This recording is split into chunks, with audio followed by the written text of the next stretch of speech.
At yun mga tol, good morning sa inyo mga tol.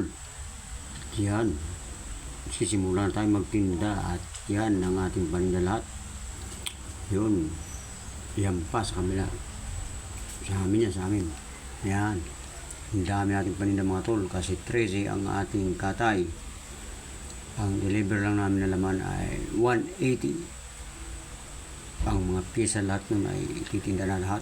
Ayan, nakita nyo mga tol kung paano kami magtinda. Ang dami at marami din ang namimili sa amin.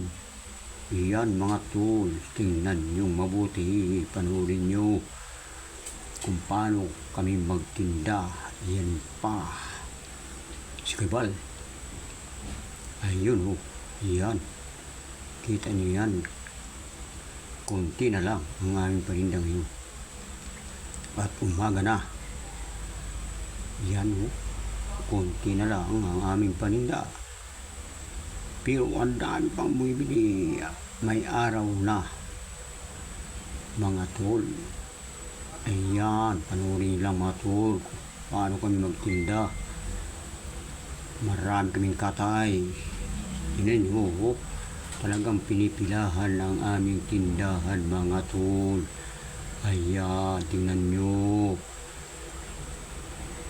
Bakit kaya pinipilahan ang aming tinda? Dahil ito ay marami o maganda kasi ang aming baboy.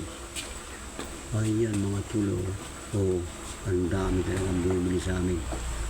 Ayun mga tul.